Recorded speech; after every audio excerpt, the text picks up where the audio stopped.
Hi everybody and welcome to the latest edition of the Book Drop. My name is Jane Alver. I'm a PhD student with the Centre for Deliberative Democracy and Global Governance at the University of Canberra. And I'm delighted today to be chatting to Dr. Ron Levy, who's with ANU, but is also an associate of the Centre. And we have a new book to talk about today, which is the Cambridge Handbook of Deliberative Constitutionalism, which is quite a title, but very exciting. Mm-hmm. And one of the reasons I found it exciting is, as a lawyer, now coming to academic work in deliberative democracy, I didn't quite understand how they sat together. And chatting to Ron, it made it really clear that they sit together really nicely. So tell us, Ron, what is deliberative constitutionalism? Well, in the introduction, we give a little definition. Essentially, we think that deliberative constitutionalism is anything that is within a wide field that answers these two questions. So first question is, how do judges, ordinary citizens, legislators, and others deliberate about constitutional norms?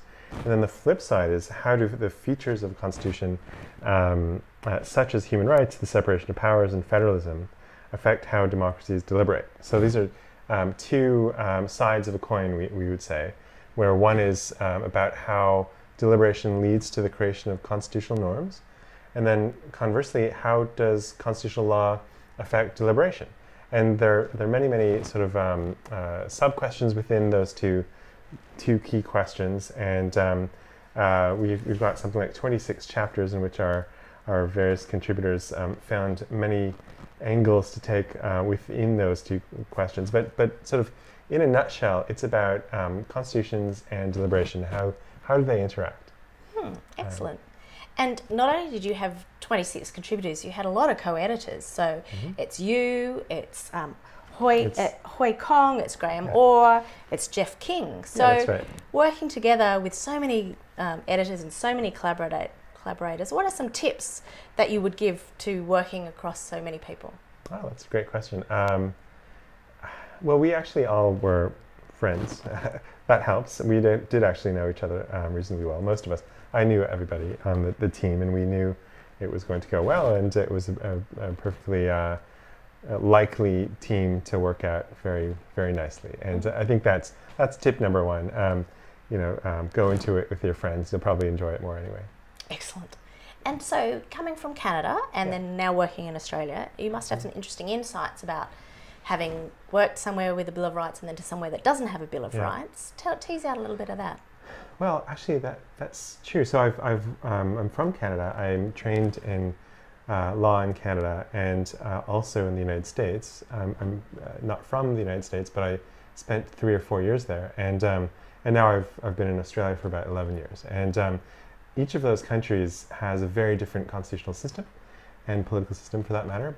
And so it's been a nice way to sort of triangulate, to figure out what I think about constitutional practice. So in Canada, I worked for a year in government on constitutional litigation, and Canada has a very progressive history of the use of constitutions to change law and to steer the sort of directions of a society, which progressives think is very salutary. And whereas in the United States, while that used to be the case, like say during the Warren Court of many decades ago, in more recent years, there's been a turn towards more conservative use of the Bill of Rights, for example, on arms, the right to bear arms, and so on. So one of the questions that I think that contrast really develops, plus in Australia we don't have a constitutional Bill of Rights. So one of the questions that raises is, should we have rights, and what are the effects of that? I think that most of that debate tends to be about,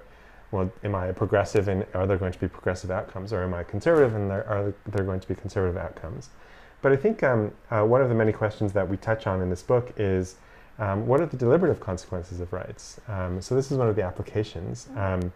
I think my own view is that, like the proceduralist camp of constitutional law, we shouldn't necessarily have substantive rights that are sort of that take policy issues and sort of freeze them in amber forever. We should have a process. So process rights would be things like the right to vote. Equality can be a process right, arguably. And from the deliberative constitutionalists' perspective on rights, You can see rights as sort of vessels for the discussion of some of the great controversies in a society at a given time, and that's how I like to see rights at this point, as opportunities for us to work through controversies. Same-sex marriage, for example. Good example. The opinion on same-sex marriage rapidly changed over about 10 years in North America, while that went through the courts, from the lower courts to the courts of appeal in different states and provinces in the US and Canada, and then onward up to the Supreme Court of Canada and the Supreme Court of the United States.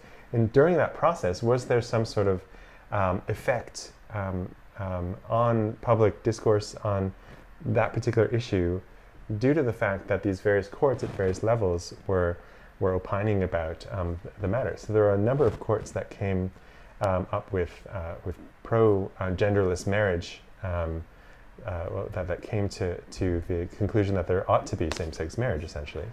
And the way they did that tended to be with the classic sort of legal methodologies, ruling by or deciding by analogy, giving public reasons, relying on precedent, but not slavishly. So really thinking things through rigorously and exposing assumptions to the light of logic. So this is the judicial method. Rawls and others have long sort of suggested that can be educative. It can actually lead to social change. And so this is something that I think happened in North America. So that's a long answer to your question about how does my background sort of inform deliberative constitutionalism, or how I see it. I think that judges can have a useful role, not always though. There's always the question about whether judges are legitimate in a democracy. This is something that constitutionalists struggle with. That's probably the biggest question. And so deliberative constitutionalism has answers to that as well.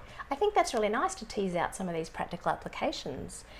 So what are you working on now, Ron? Right now I'm working on referendums. So, and that's the sort of deliberation to law question. So how do you have a constitutional referendum that leads to democratic legitimacy in the change of constitutional norms, but that is well informed, for example, or that's deliberative in any sense of the word?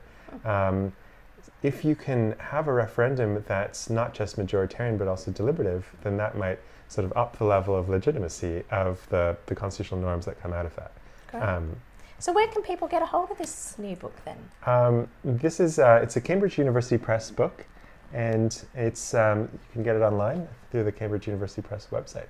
Fantastic. Well, look, it's been fantastic chatting to you today, and thank you so much for shedding so much light on the work that you're doing. And thanks everybody for watching. We'll see you next time. Thanks, Jane.